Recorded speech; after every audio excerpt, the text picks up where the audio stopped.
Hi, I'm Marty Nemko. The making of a conservative.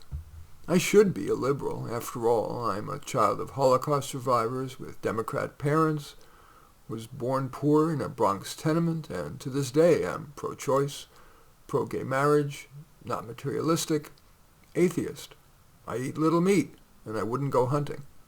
And yet, vector after vector has moved me, net, into being, or at least being labeled here in the San Francisco Bay Area, as conservative. Many liberals have become anti-merit, despite merit-based hiring and elite college admission being key to what I call gross world flourishing. Whenever we redistribute from the likely more contributory to others, we reduce society to a lower common denominator. This Alice in America has devastated clients, friends, me, and many others. A recent example was reported in the Wall Street Journal, by the way. Links to every assertion I make here that requires one are provided in the text version of this, which I will have a link to at the bottom of this video. Here's a recent example reported in the Wall Street Journal. Devaluing merit in favor of melanin is painful, dispiriting, and simply unjust. Such redistributive reverse discrimination encourages victimization and bite the hand that feeds you, quote, social unrest. In, quote, progressive circles, even virtuosity is increasingly demeaned as elitist. People in those circles at least profess that all cultures are worthy. No, gross world flourishing is most enhanced by a culture that venerates intelligence, restraint, delay of gratification, and excellence. I am ever inspired when I see a smart, driven person or a group of them working on a project to improve society. That is something to believe in. I'm also conservative on the size of government. The U.S. debt has grown to the existentially threatening $75 trillion. That's trillion with a T. $7.9 trillion of which is to China. Is all that money well spent? Well, alas, few, quote, social uplift programs work scalably and enduringly, certainly not well enough to justify wresting so much of our money in taxes. Head Start offers a vivid example. Politicians have long touted Head Start because it sounds good and thus gets votes. But the meta-evaluation, that's the evaluation of the evaluations of Head Start, commissioned by Head Start advocate Barack Obama, found that it makes no enduring difference. Of course, liberal politicians and their amplifier-in-chief, the legacy media, for example CNN, has buried that inconvenient truth. Inner-city Chicago kids were sent to fancy prep schools. No enduring benefit. A Kansas City school system doubled the per capita spend per student, to no avail. The number of education administrators, but not teachers, has exploded. Merely from 2021 to 24, the U.S. Department of Education has spent more than $1 billion on race-based hiring and DEI programs. In toto, the U.S. spends near the top per capita worldwide on education, yet our scores are near bottom among developed nations. And despite all the reallocation from high to low-achieving students, for example, eliminating classes for the gifted while mushrooming the dollars spent on low achievers, the achievement gap remains as wide as ever, while taxpayer wallets are lighter. In my state, or at least the state I live in, California, state government has passed mountains of laws, rules, regulations, in a flailing attempt to improve low achievers, often at the expense of kids with more potential. In addition to the eliminating classes for the gifted, they've largely eliminated ability group classes.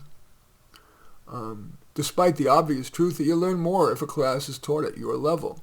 So, for example, if you want to improve your already good Mandarin, you don't want to be in a class that's liberally laced with beginners.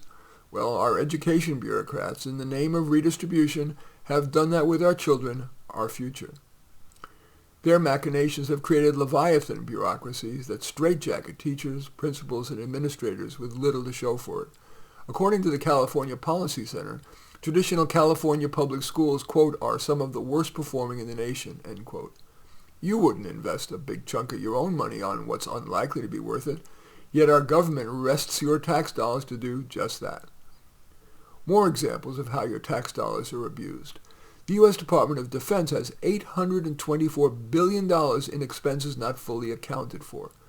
Despite an 80% decrease in the use of U.S. mail, the volume of U.S. mail, the Post Office added 190,000 more positions. In 2023 alone, illegal immigration has cost the taxpayer $150.7 billion.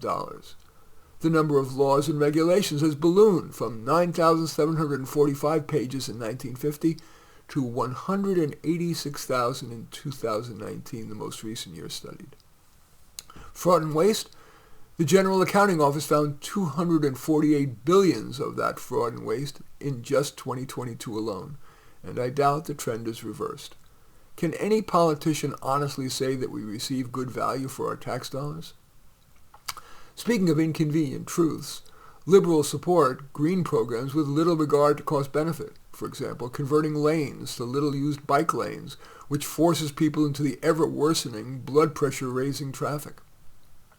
Yet those efforts are insignificant in controlling the planet's climate, given that, for example, developing nations, to keep their populace from destitution, or at least an attempt to do so, are building coal-fired power plants fast and furious, because they're much less expensive per kilowatt hour than renewables are.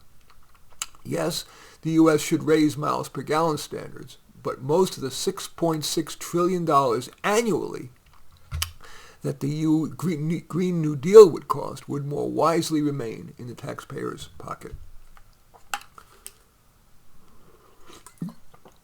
Drugs, recreational drugs, are a centerpiece of the liberal do-it-now culture. Marijuana appears to be at least as dangerous as a second alcohol. If government's motivation were benevolent, it wouldn't legalize drugs.